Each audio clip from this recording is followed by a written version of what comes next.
Aqui. Nádia, tudo bem? Quanto tempo eu não te vejo, meu? Como é que você tá?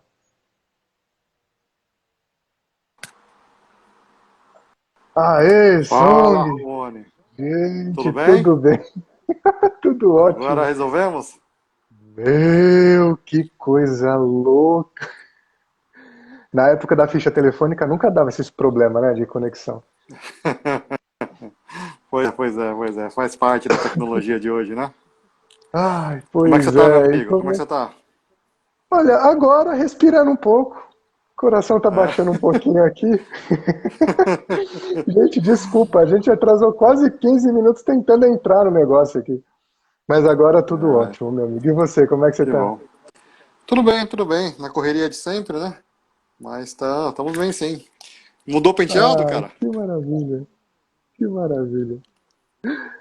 E, gente, vocês escutam bem? Se alguém puder só dar um toquezinho aqui, porque algumas aventuras já aconteceu aqui com a conexão. Mas, de qualquer forma, Song, você me escuta bem? Tô, Beto, perfeito. Você tá me ouvindo bem? Tô te ouvindo fantástico aqui, tá tudo tranquilo. Beleza, beleza. Então, Legal, maravilha. legal. E aí, meu amigo, como é que estão as coisas? O que que manda? Eu vi seu tema que você vai falar, é bem legal, né? Ah, é divertidíssimo. É dia a dia de trabalho e adoro dar umas caneladas, porque acho que a gente tem tanta oportunidade para falar sobre inovação, sobre experiência, sobre marca no mercado de cosméticos, que eu acho Uhum, que tudo que certo. fica muito Tá. padrão é sempre um risco, né? Então hoje Sim. promete uns fogo no parquinho, né? Momento BBB. Legal, legal.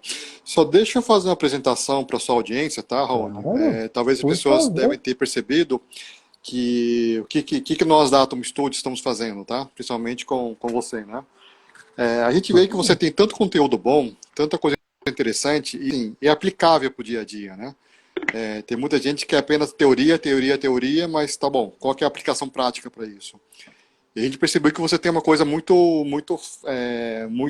forte nesse sentido. Você conhece e, além de conhecer, você aplica e também ensina como aplicar, né? A gente viu que você tem essa veia bastante característica sua, então eu falava, vamos fazer um trabalho junto, melhorar não, ampliar sua mensagem para mais pessoas, né? Mais e mais pessoas. E eu acho que tem dado certo, né, Rod? O que você está achando? O pessoal tem comentado? Como é que você está sentindo? Olha, eu tô tendo feedbacks super legais, assim, eu sou extremamente grato a você e o Hulk pela oportunidade e até pelo Uhum, estímulo, né, para me fazer me expor. O uhum, pessoal que não me conhece, eu sou consultor e sou professor, então na sala de aula é super confortável, né, conversar, mas para uma certo. câmera, não vendo ninguém, não interagindo direto, tem as suas complicações, então sou eternamente grato a vocês, gente. Eu estou adorando e Ah, os feedbacks estão super e bacanas. essa é a primeira de muitas lives, tá? Vou mostrar mais a sua carinha linda aí na câmera. Mas é a primeira de muitas lives, porque você tem que mostrar a sua mensagem, cara. Você sabe muito, conhece muito e tem que expor. Não dá pra ficar apenas na sala de aula, né? Acho que tem que mostrar para o mundo o que Rony tem, né? Qual que é a essência da Rony. Acho que isso é mais importante. Eu Tá? agradeço bastante. Vamos lá, você quer dar start? Eu vou perguntando conforme você vai falando sobre esse tema, que é bem interessante, né? Claro, claro, eu vou dando um start aqui então, e aí, gente, eu abro para vocês interagirem, só fica super à vontade para Beleza. interromper, para falar, para Uhum, interagir, vamos que vamos. Gente, o tema da live hoje é essa relação de como vender de forma mais assertiva para o mercado de cosméticos, né, para o universo da beleza. E aí, na verdade, a gente vai falar muito sobre um tema que a gente, pelo menos eu tenho, uma bandeira minha, que a gente precisa entender de gente. Né? E mesmo que a gente tenha algum tipo de bloqueio, ou veja isso com alguma forma, algum obstáculo, né? Sem entender de gente, a gente não faz absolutamente nada. Até porque se a gente é B2C, né? Se a gente é uma empresa de produto acabado, a gente vai responder a uma demanda do público, a gente vai responder a uma demanda social. Né? A função da marca é literalmente essa, ela não cria nada, não cria tendência, não faz nada. Ela simplesmente responde a uma demanda social. No universo B2B, o pessoal de matéria-prima, cadeia de valor, auxilia essa empresa a responder uma demanda social. Ou seja, se a gente não interage com o público de forma assertiva, se a gente acha que pessoas é uma planilha de Excel, a gente tá dando um tiro no pé, né? Aí é uma coisa meio karma is a bitch, né? Porque é, fazer isso todo mundo faz, seguir tendências todo mundo segue. Então, o que que você tem de novo e de autêntico para propor para o seu público? De fato, você só vai conseguir fazer isso conhecendo o seu público, tirando a bunda da cadeira, entendendo dores, soluções que a gente pode ter, contexto que ele vive, o que que é valor para esse público, né? E a partir disso que a gente começa, de fato, a criar uma estratégia de marca, estratégia de venda, seja lá para qual for o rumo, qual for o posicionamento da marca, né? Um outro ponto que eu acho bastante interessante também é a gente entender, diferenciar um pouco sobre experiência e resultado, né? Isso é muito legal para a gente, principalmente, criar estratégias, né? Experiência, a gente está falando de um contexto, onde a gente vai trabalhar e dar um pertencimento para o nosso público, a gente vai, ao interagir, criar empatia, criar conexão, criar vínculo, né? E vínculo se cria com propósito de valor, não com estética. E resultado é o que a gente vai passar no rosto, olhar para o espelho e falar, cara, estou incrível, estou ótima, estou pronto para a guerra. Isso é o resultado. Mas a experiência que a gente tem que trabalhar, ela é literalmente condizente ao contexto que o público vai entender, ao repertório que ele tem, né, em relação ao que ele quer, ao que ele busca se sentir representado, como ele busca se sentir representado, quais são as linguagens mais adequadas para a gente conversar com um público específico. Gente, o som caiu, mas eu vou continuar aqui, já trazer bastante. É, então é sempre muito interessante a gente ter esse foco. Primeiro ponto e a coisa mais importante que a gente tem para a gente desenvolver uma estratégia de venda é entender de gente. Tá? Gente, qualquer dúvida que vocês tiverem, pode me perguntando aqui que eu vou respondendo. Tá? Então, fique super à vontade para interagir. Um outro ponto que é muito interessante quando a gente começa a entender isso é o que a gente pode tratar como representatividade, como questões de como conceituar uma marca para gerar um vínculo específico e este vínculo ser, ser recheado de formas a gente representar o público de forma assertiva. Pronto, amigo, o som que voltou. Então, como é importante a gente entender essa lógica, tá? Primeiro, eu gosto muito de fazer um fluxo para a gente entender o como a gente pode trabalhar de forma assertiva. Primeira coisa que a gente precisa entender, né, quais são os valores que esse público tem, né, aonde eu vou trabalhar, com quem que eu vou trabalhar, qual o contexto que ele está inserido. A partir disso, entender como eu posso interagir com esse público de forma assertiva. E isso é tirar de fato a bunda da cadeira, ter vínculos, criar vínculos e de fato, olho no olho, para entender o que essa pessoa busca enquanto representatividade, busca enquanto experiência e busca enquanto resultado. São três formas distintas da gente trabalhar, mas totalmente complementares. A partir disso, começar a pensar resultado, começar a pensar produto. Eu gosto muito de um case de som, eu estou falando que nem louco, tá? Então qualquer coisa você me interrompe aqui, por Não, favor, fica à tá? vontade, fica à vontade. Eu só quero ter um tema que quero ver, não, tá? O que Claro, que você acha na criação de uma marca de cosméticos, que seja de cosméticos? Quem sabe que o Brasil é um país muito diverso, né? Tem eu que sou asiático, né? Nosso tom perfeito. de pele é diferente, nosso cheiro é diferente. Não só nosso, tem os pessoal do norte tem uma característica, pessoal do sul tem outra característica. Como é que você observa num país tão diverso como o nosso? Como é que você acha que uma marca deveria se posicionar? Você acha que deveria atacar todos esses públicos, segmentar logo no início, pegar principalmente aquele público mais amplo? Como é que você enxerga isso? Claro, boa pergunta. Primeira coisa, nicho. A gente não atinge todo mundo porque nem todo mundo quer o que todo mundo quer. Ficou estranho Uhum, falar isso, mas assim, aquilo que você busca enquanto experiência e resultado é muito diferente do que eu busco enquanto experiência e resultado. Né? A forma que você quer se sentir uhum, representado, ou eu, homem hétero, busco uma representação é muito diferente, por exemplo, de uma mulher trans. Né? E uhum, todas são públicos e todas merecem a gente precisa, enquanto marca, dignificar esse público. uhum, Então, de fato, é entender nicho. Né? E uma coisa que eu gosto de trabalhar para fazer isso é entender os valores do público. Eu nunca trabalho, por exemplo, com aquela estratificação de marketing que até vocês devem receber um monte de briefing assim.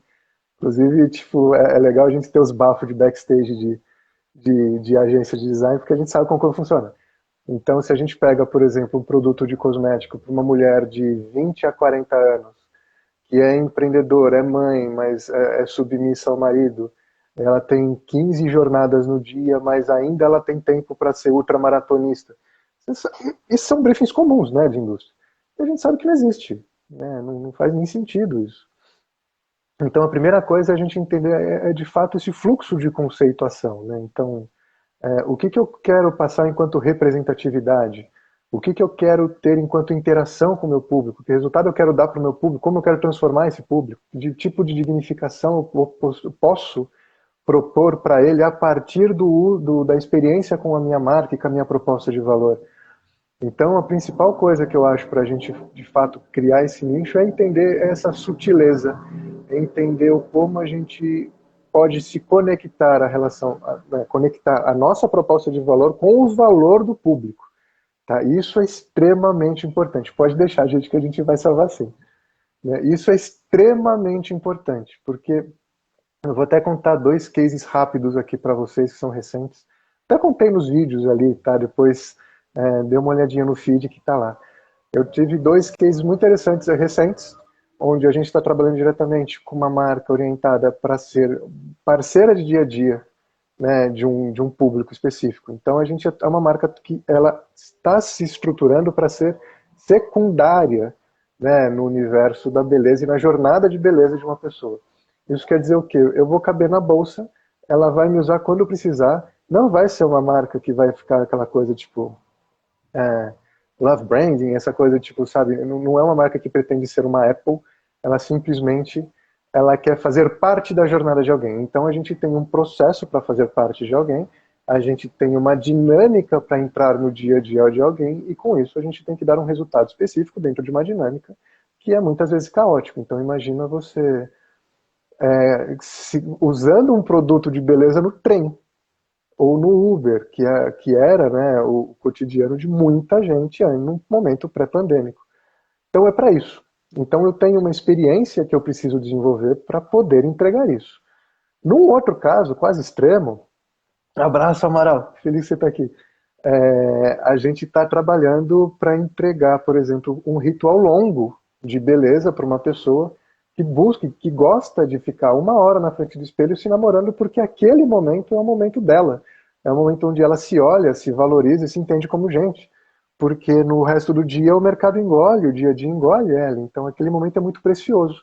Então aí a gente já cria produto com protocolo, a gente já cria um ritual mais longo, a gente cria como se fosse produtos complementares para ela curtir esse momento de namoro dela.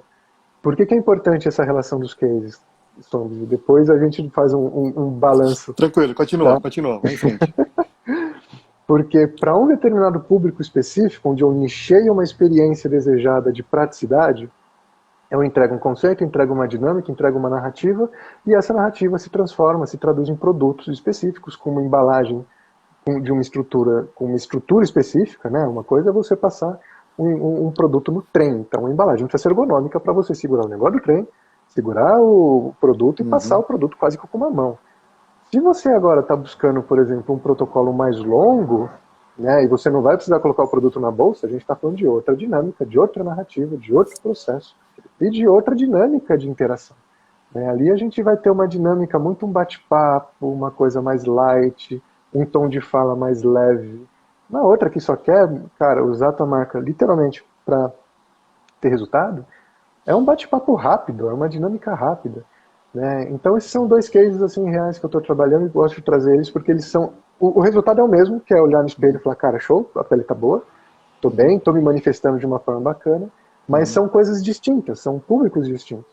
Tá. E um outro ponto que é bem interessante, né, entendendo que a gente tem um país bastante diverso, vou falar outros 2 pontos, inclusive o Amaral que está aqui, que é um amigo muito querido, uma marca chamada Simbiose, que é essa relação entre, por exemplo, se eu vou colocar agora um valor de um público que tem um universo que quer sentir a floresta num ambiente urbano, né, a linguagem é outra, eu preciso ser a floresta e me traduzir em floresta para um público que é urbano, que a floresta, dentro da floresta, não está muito preocupado, né, em passar um produto amazônico. Né? Na Amazônia é difícil ter esse processo porque já é caseiro ali, já é daquele ambiente. Mas o ambiente urbano a gente precisa entender a dinâmica de linguagem que o ambiente urbano tem, os repertórios que eles têm, né?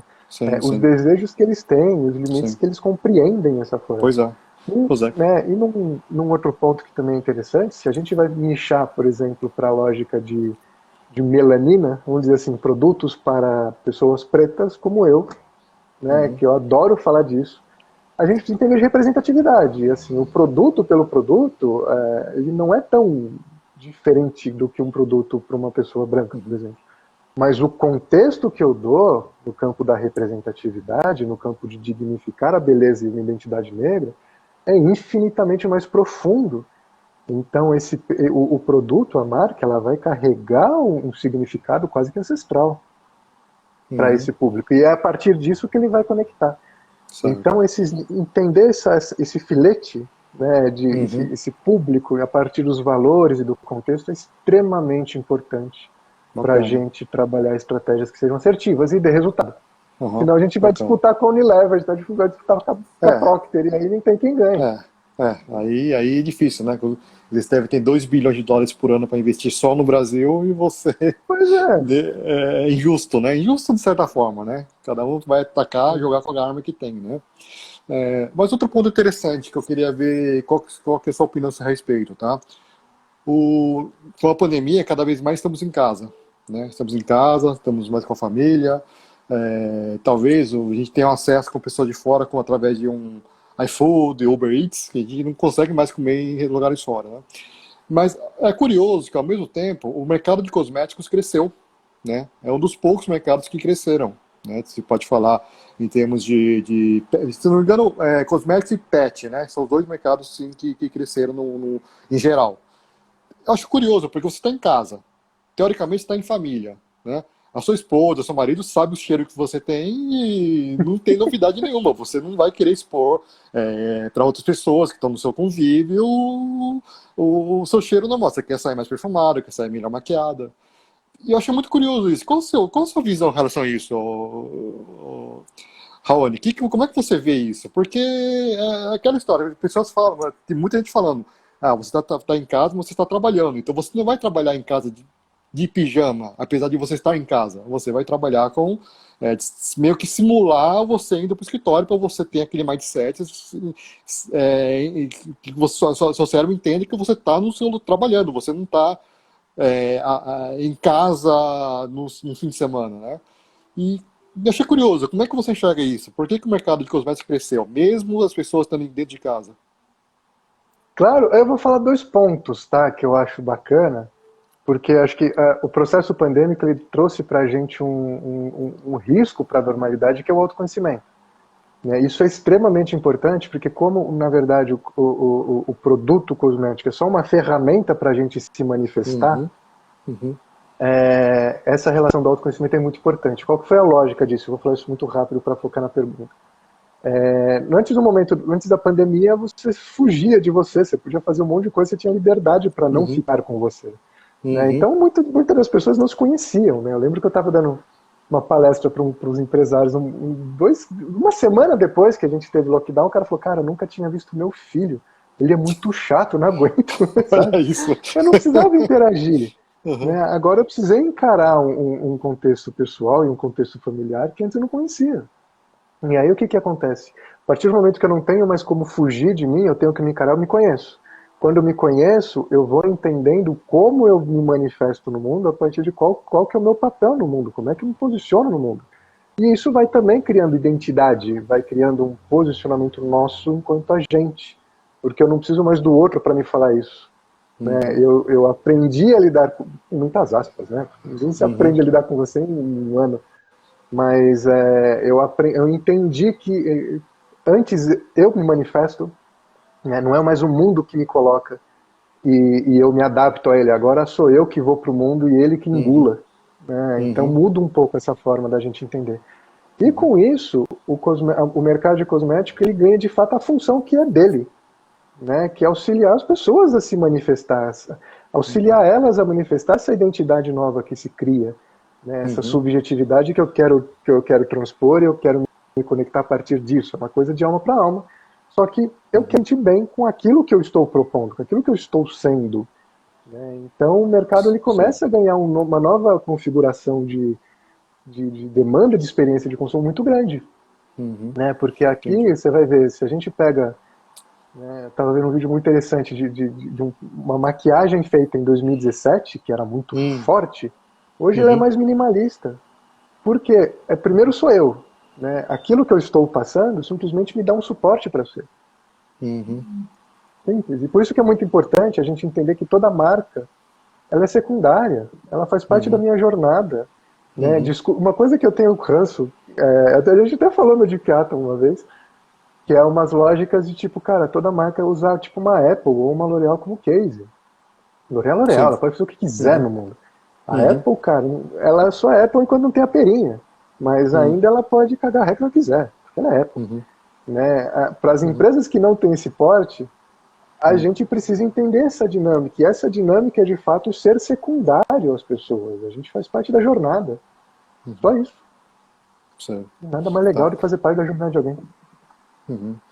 Tá, outra dúvida, talvez seja mais relacionada ao tema que nós estamos falando hoje, né? Vamos falar sobre o mercado de cosméticos, continuar nesse mercado de cosméticos, tá? O mercado B2B de cosméticos é muito diferente do B2C. O branding, a divulgação, o posicionamento que eu tenho que fazer para uma empresa, para vender para uma empresa de cosméticos, ou vender para o consumidor final. Como é que você vê isso? É muito diferente essa dinâmica entre os dois? É parecida? Porque, afinal de contas, o objetivo é o consumidor final, né? E como é que eu, vendendo para uma indústria, eu sendo uma fabricante de matéria-prima, por exemplo, como é que eu consigo mostrar para o meu cliente, seja ela uma pequena, uma grande indústria, que o meu produto seria mais adequado para o seu público que compra de você? Como é que você enxerga, como é que você vê isso? Poder Perfeito. me posicionar nisso. Perfeito. A principal coisa é a gente entender o fluxo de experiência, tá? Acho que o fluxo de. Isso é muito importante, porque tudo começa com o público. Então é o Tá. público que é o que faz a demanda, é o público que demonstra o que ele quer, e ponto, acabou. Ele é o protagonista.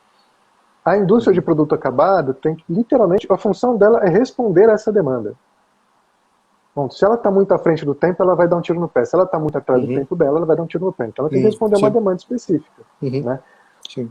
O mercado de produto de matéria-prima, ou a cadeia de valor, ou todo o campo B2B, o papel dele é auxiliar a indústria de produto acabado a fazer a entrega, que é Uhum. responder a esse público. Então, a gente começa a falar de uma estratégia de branding, por exemplo, que é orientada para a gente desenvolver o público, o cliente do cliente, no caso. Né? E se tiver Bacana. outra cadeia para trás, é o cliente do cliente do cliente, não importa. A gente tem que ter esse fluxo para entender que na ponta, aquilo que eu Uhum. estou propondo enquanto ativo, enquanto insumo, enquanto tecnologia, é coerente com a demanda social naquele momento, né? Com aquele contexto daquele Uhum. momento. Então a gente vai para a indústria falando, olha, você está buscando esta solução para este público, agora está na onda do Blue Build, né? Que é essa relação de como o produto impacta o oceano, por exemplo.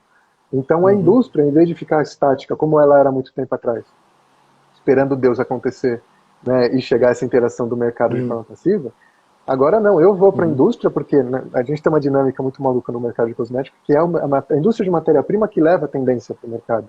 Porque ele está pagando Ah, que incêndio, né? Está criando interessante. Que produto pagando interessante. incêndio. Tá. Então, Tá. ao levar essa tendência, a gente já leva essa lógica de, olha, sua empresa tem este perfil. O seu público está buscando este claim de produto, essa Uhum. promessa de produto. Uhum. Então, eu caminho com o meu ativo, com a minha tecnologia, consigo entregar de forma muito mais prática Tá. essa interação. Então, vem com o tio, que é o sucesso. Então, Tá. é sempre essa conexão, tá? Então, a sua marca está querendo criar uma interação específica, o pessoal do B2B, a cadeia, né, o pessoal de Uhum. matéria-prima, interage com isso para facilitar, auxiliar ou tornar real a Uhum. promessa de um produto que é uma demanda do público. Então, é muito essa Interessante. interação. Então, pensando em Interessante. estratégia, Uhum.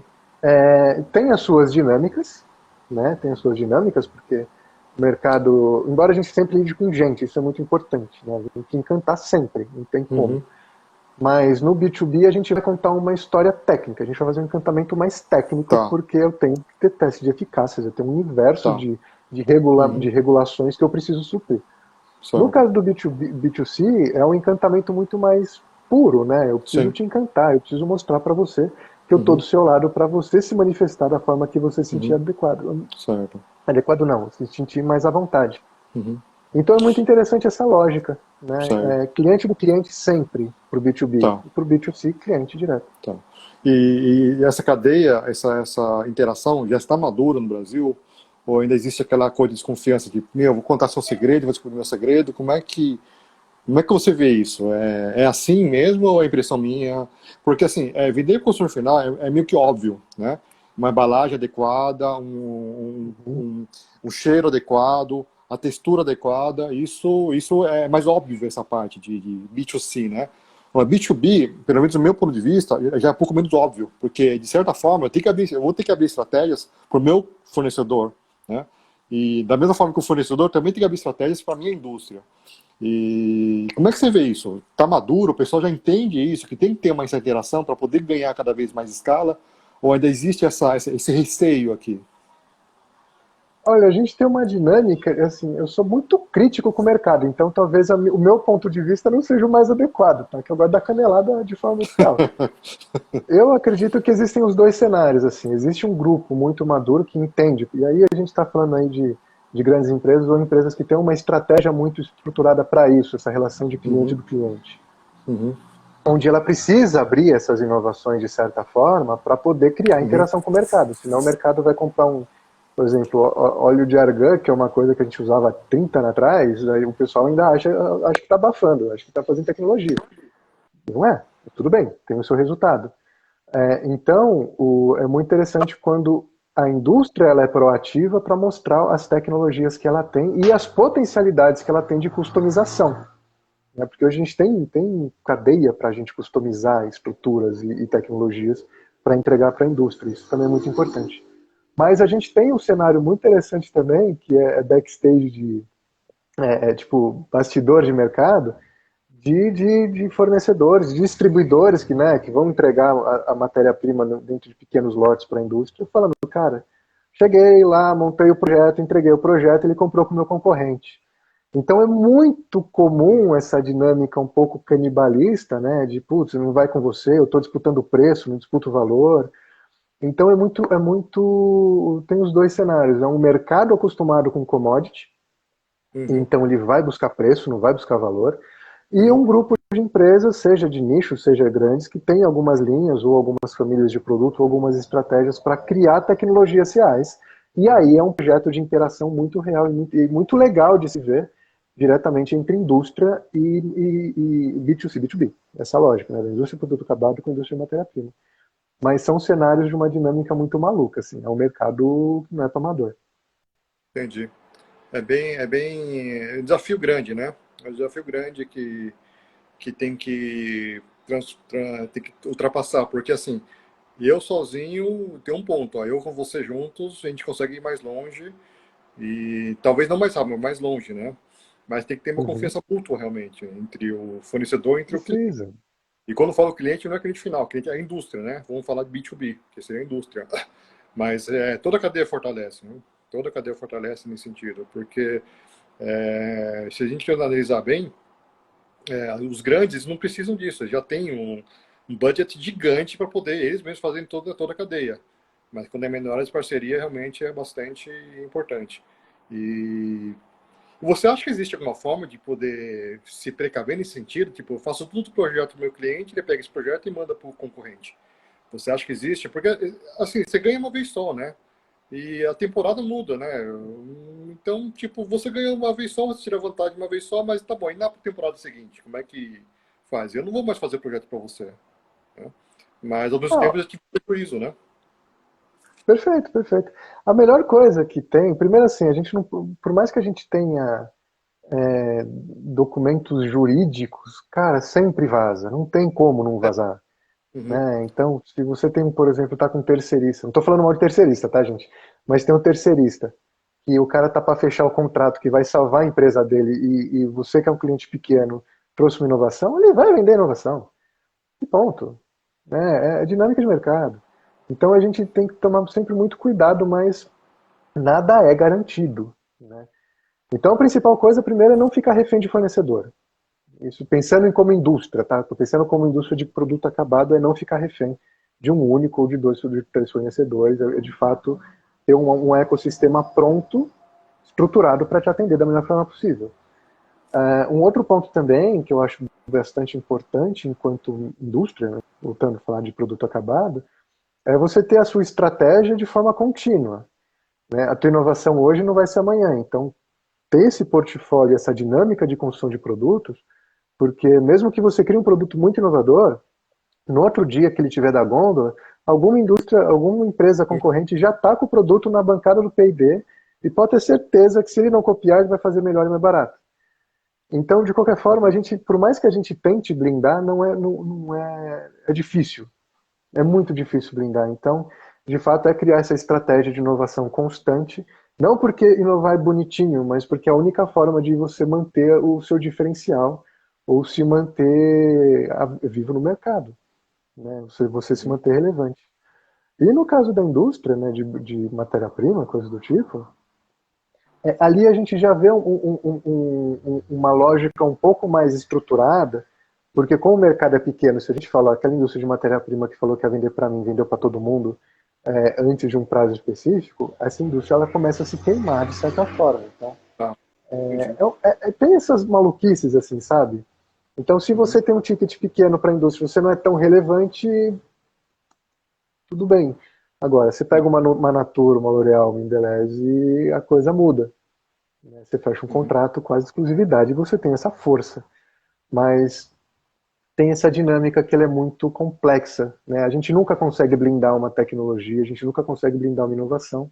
O bacana é a gente ter uma inovação e já ter uma outra pronta para lançar, porque a hora que essa inovação for se tornar comum, a gente já tem uma outra ali na manga para soltar para o mercado. E, e isso dá lucro. Mesmo porque uma pequena indústria, ela consegue inovando sempre para frente e ela dá lucro, porque uma coisa assim, diferentemente dos outros países, muita gente aqui da indústria brasileira considera inovação como um custo, né? Mas não é. No Que é um balanço pecado, cara. patrimonial, contabilmente falando, é custo, realmente. Contabilmente falando, é custo. Mas se analisarmos do ponto de vista de venda, de marketing e tudo mais, é um investimento, né? E é um investimento você espera retorno. Qualquer coisa, se você investiu numa máquina, máquina não é custo. No balanço patrimonial passa a ser custo. Mas é um investimento, e é um investimento você espera que ele te dê retorno. Então, podemos encarar também esse processo de inovação constante, é um investimento, porque você investe agora, vai te dar mais dinheiro, porque você é um entrante inicial, é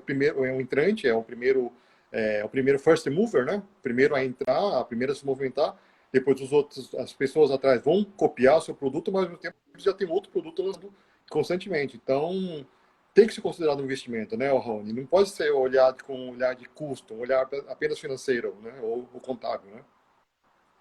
Perfeito. E ainda a gente tem uma outra dinâmica que é muito interessante quando a gente vai entender, principalmente comportamento de consumo, porque os comportamentos mudam.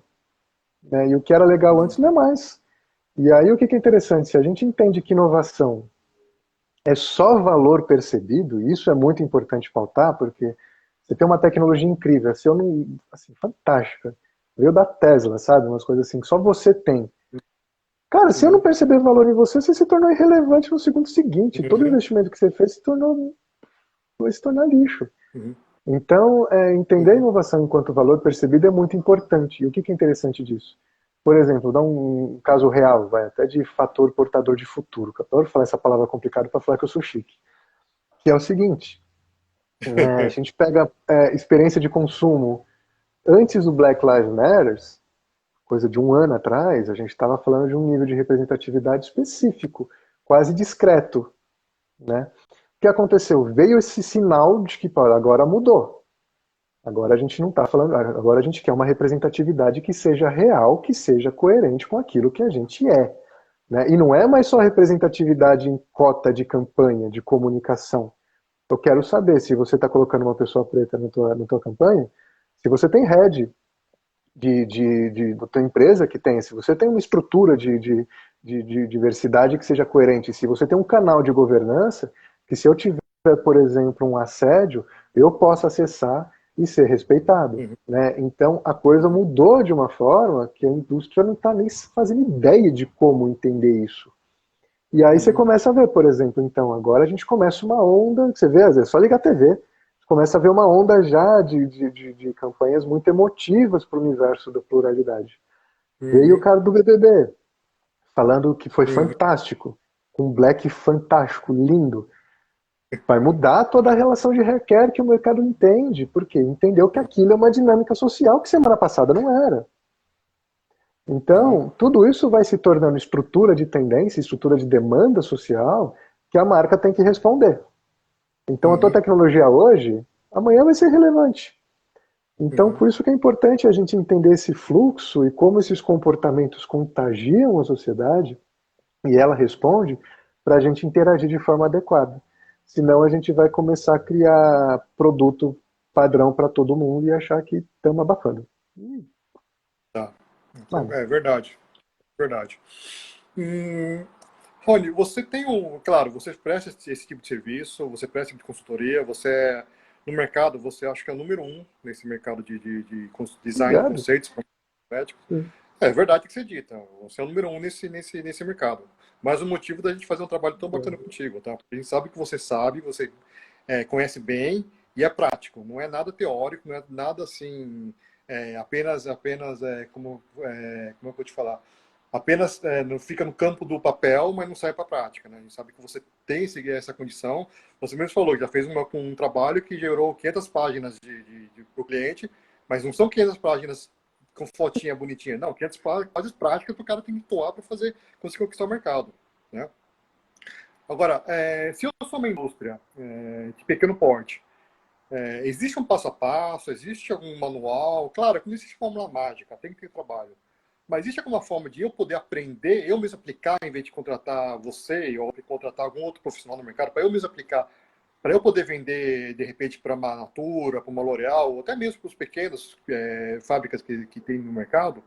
Existe, você tem esse material, você consegue formular, se for o caso, né? Sim, claro, Tem. claro. Até porque assim, a lógica, o método vou colocar simples com muitas aspas, não porque ele é simplório, mas porque Uhum. ele é muito prático. É aquela coisa do tipo, cara, é só você fazer. É que Tira a bunda da cadeira e é faz. fácil, né?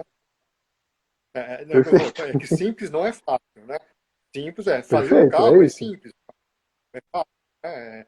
Então, isso é uma coisa que tem que deixar bem claro, que simplório não é fácil, né? É simplório porque você consegue entender e você consegue aplicar, né? Porque se for difícil, você não aplica também não dá. Então, só uma coisa É, deixar claro que simples não é fácil. Uhum. né, e perfeito. E assim, é interessante quando a gente começa a responder algumas perguntas para que a gente possa se direcionar de uma forma muito assertiva, tá? E é que eu uso enquanto plataforma de conceito, tá? Então, primeiro, qual problema você resolve? Né? Qual problema você vai Uhum. resolver para a indústria de produto acabado? Putz, vou Uhum. entregar um ativo com óleo essencial do norte do Acre que só tem uma coisa. Eu nem sei que é óleo essencial, nem sei Acre, nem sabia que o Acre existe. Então, assim, isso não é um problema. Então, que Uhum. tipo de problema real a gente vai solucionar para uma empresa ao contratar a nossa solução?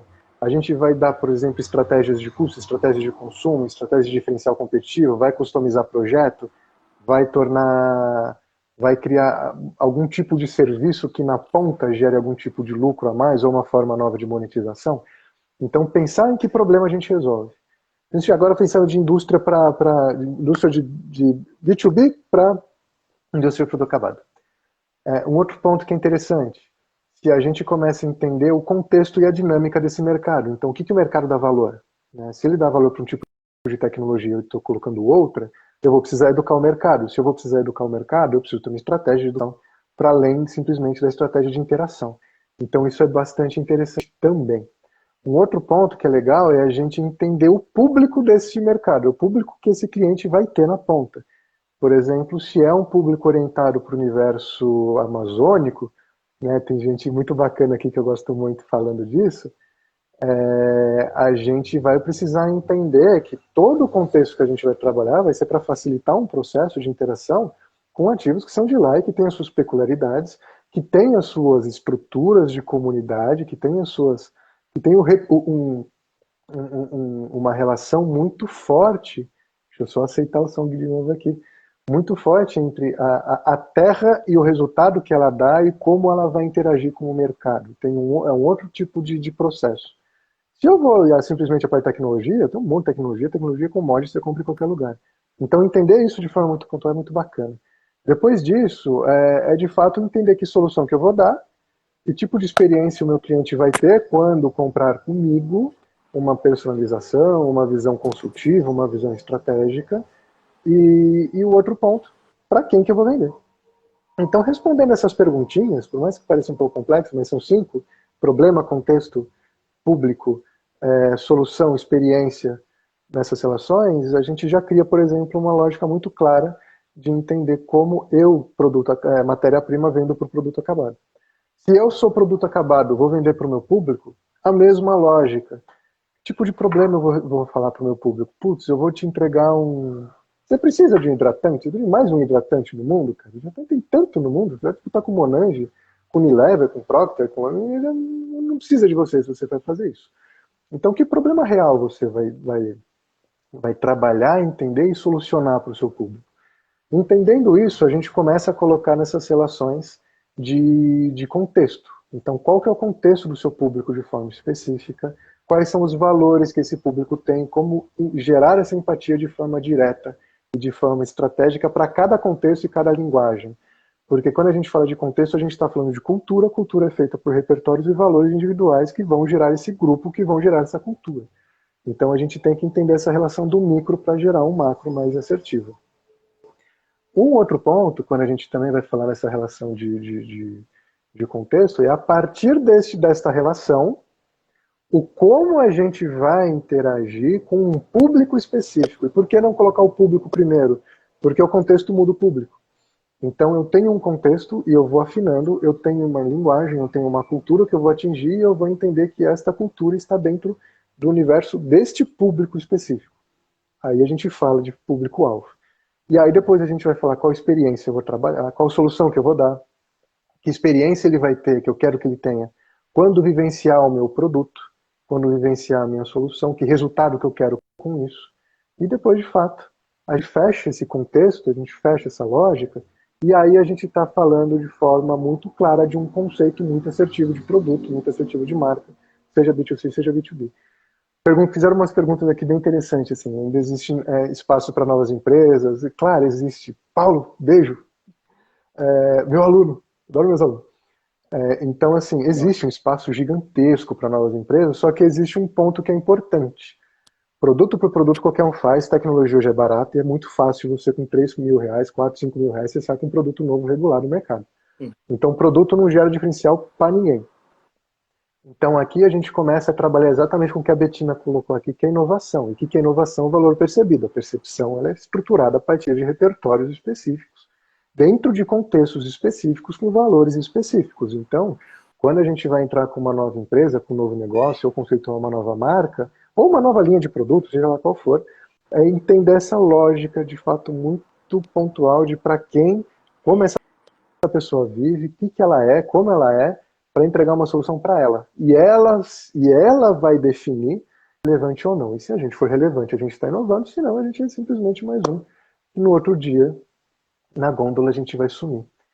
Então, é muito interessante isso, e eu vou focar num outro ponto enquanto o som está travado ali, o como o sutil faz toda a diferença. Entender essa sutileza humana, essa sutileza das pessoas, essa subjetividade, a relação de repertório, é extremamente importante. Então, é muito mais bacana a gente entender de gente para falar de resultado do que comprar uma tecnologia específica e achar que a gente é incrível, porque a gente tem essa tecnologia específica, tenho certeza que na semana seguinte algum país oriental ou algum importador está trazendo a mesma tecnologia que você teve com metade do preço, porque você foi o cara que pilotou, arriscou, investiu, ele viu que está legal, vai trazer uma tonelada daquilo que você comprou 10 quilos. Então é importante a gente ter essa clareza de que a gente está lidando com pessoas reais e é para elas que a gente está dando uma solução, não é para a gente.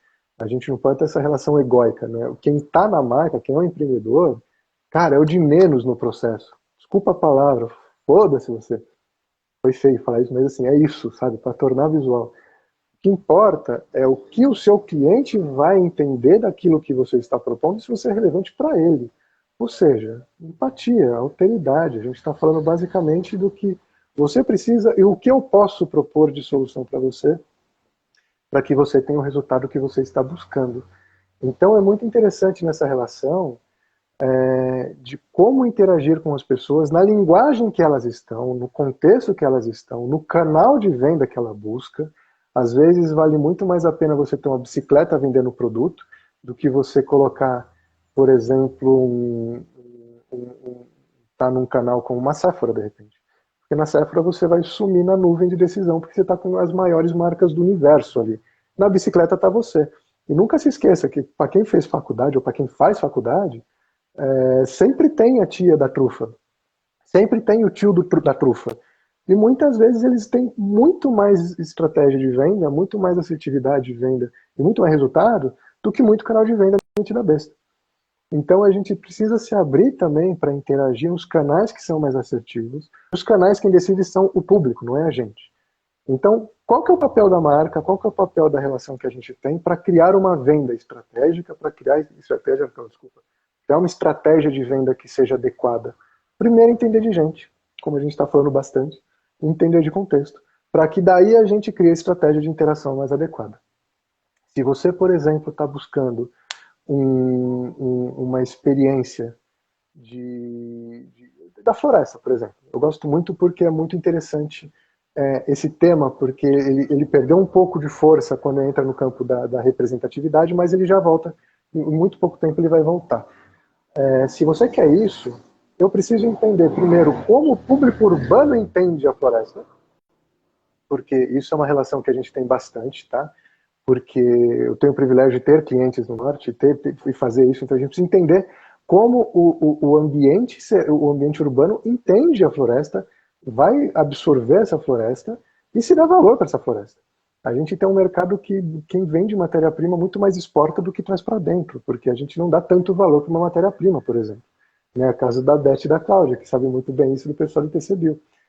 Então a gente tem entraves que são muito grandes no ambiente urbano e aí a gente tem dois caminhos. Ou a gente educa o mercado sobre não só os benefícios, mas toda a experiência possível a partir de um ativo da floresta e toda a cadeia que é transformada a partir dessa relação. Então o que é muito interessante? Se a gente tem um ativo, esse ativo está dentro de uma comunidade, essa comunidade pode ser transformada, a gente pode gerar prosperidade para essa comunidade ao usar um ativo que vem de uma comunidade adicional e que tem aí um conhecimento embarcado nela. Com isso, a gente, além de usar o nosso produto, a gente está gerando prosperidade para quem? Direito, a gente está gerando desenvolvimento local. E aí é muito interessante isso, porque a gente começa a criar estratégias de encantamento a partir da própria cadeia de estrutura de valor, simplesmente rastreando. Estou mostrando para você a árvore que eu estou tirando o ativo. Estou mostrando para você qual a comunidade que cuida desse ativo e faz com que isso saia, né, se torne produto. Um outro ponto, depois disso, isso vai ser enriquecido pela indústria dessa forma, até chegar na gôndola que você comprou e vai ter uma interação específica na tua pele. O resultado vai ser diferente, porque quando você passa, além de ficar com a pele bonita, você tá desenvolvendo o local que está sendo trabalhado, você está gerando renda. Né? Então é muito interessante essa relação.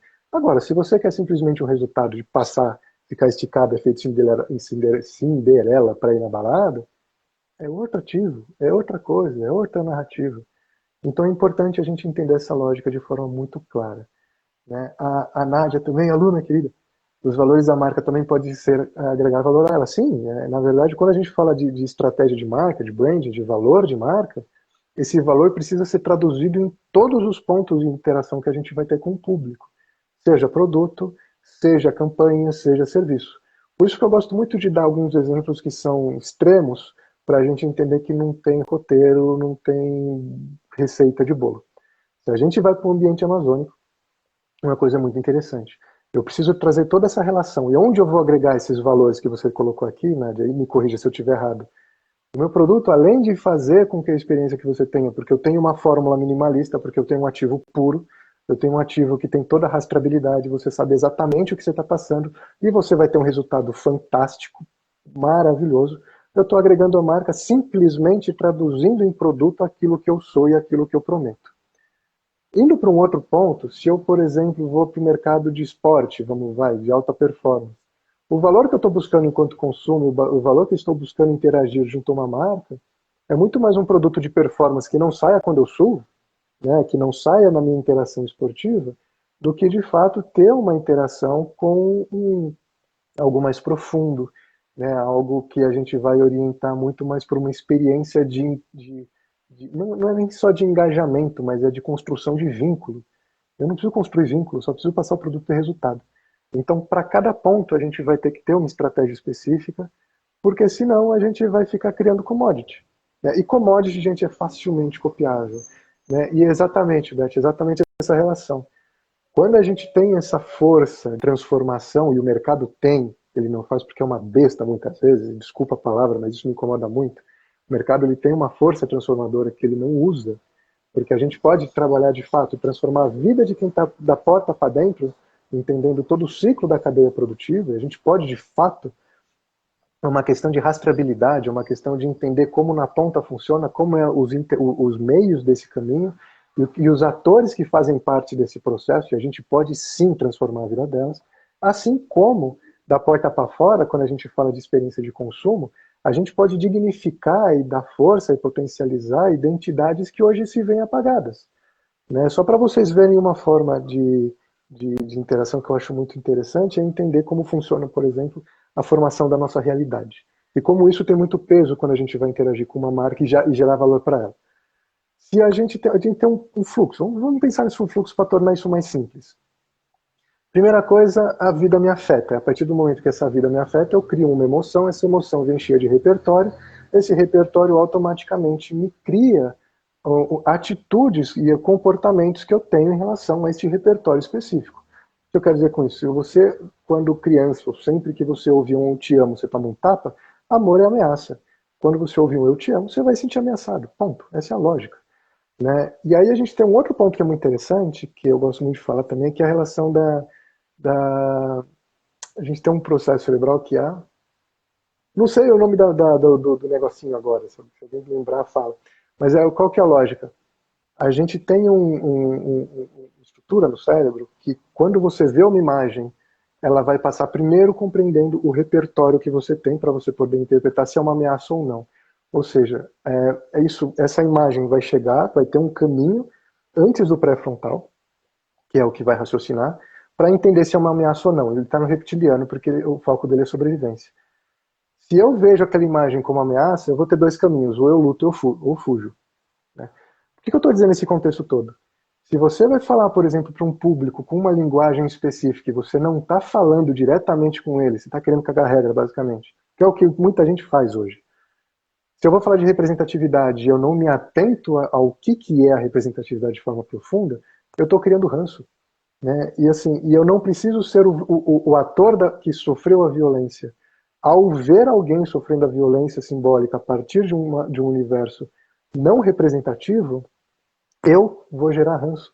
Por quê? Eu vejo aquilo como ameaça, porque a minha estrutura de realidade já não é validada pela sociedade. Eu já tenho um processo onde eu não faço parte. Uma outra coisa, eu tenho um processo onde eu sou excluído, eu não me vejo. Né? Então, se a gente vê, por exemplo, até aqui que surgiu recentemente, né, aquela mancada que a Bobril deu, de colocar um produto que lava panela chamado Crespinha. Né? A hora que isso aconteceu, o ranço foi geral. E você não precisa ter passado diretamente por uma violência de forma física ou simbólica, sendo diretamente a você. Ao ver aquele contexto, quem faz parte deste ambiente se sentiu ofendido. Por exemplo, a gente tem uma campanha também muito estranha de uma marca de cerveja, agora não vou lembrar o nome, que colocou uma mulher preta, desenhada, totalmente caracterizada, e falando, isso é uma mulher preta, essas curvas falam que é uma boa cerveja. Então, assim, você não precisa ser especialista em absolutamente nada para se sentir ofendido. Você olhou aquilo, você não precisa ser mulher. Você olhou aquilo, você falou, cara, é a objetificação de alguém. Isso não faz sentido. E o que é importante dessa relação? Então, se eu não falo com o público da forma adequada, dentro do contexto que ele está, dentro do ambiente que ele vive, com a linguagem que é a mais adequada para ele, eu gero ranço.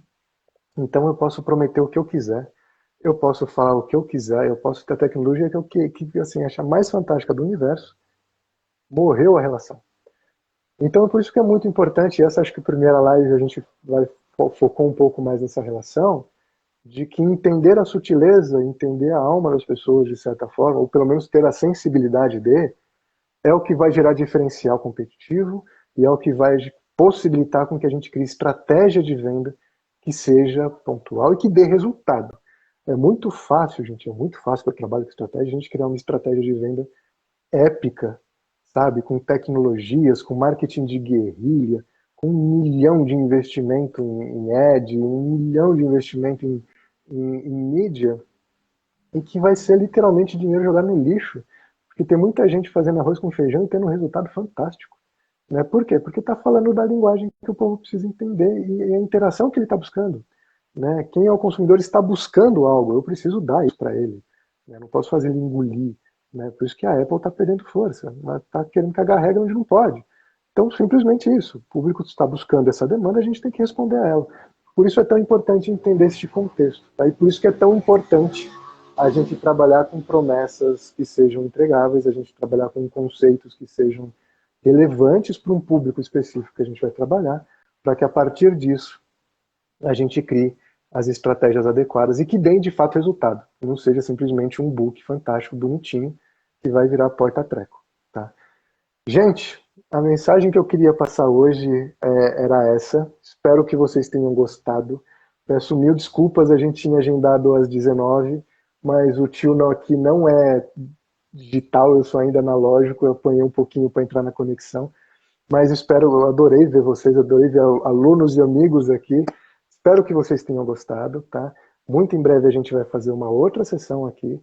E, gente, fico super disponível aqui se vocês tiverem alguma pergunta, algum ponto para colocar algum puxão de orelha. A gente tem, eu acho que ainda uns 5 minutinhos antes do Instagram expulsar a gente da sala. Tá? Ricardo, tudo bem com você, meu amigo? Cláudio, obrigado, viu? Fico muito, muito, muito feliz. Eu admiro muito o ambiente que vocês trabalham, tudo que vocês fazem. Parabéns. Paulo, obrigado, meu amigo. Obrigado de monte. Beth, um beijo, meu. Obrigado de monte. Nádia, valeu. De monte, legal. Fico feliz, viu, gente? Fico feliz. Eu adoro meus alunos, adoro quando eles estão comigo. E é isso, gente. Então, muito obrigado mesmo. Espero que vocês tenham gostado e muito em breve a gente volta a conversar, tá bom? Um beijo, gente. Até já.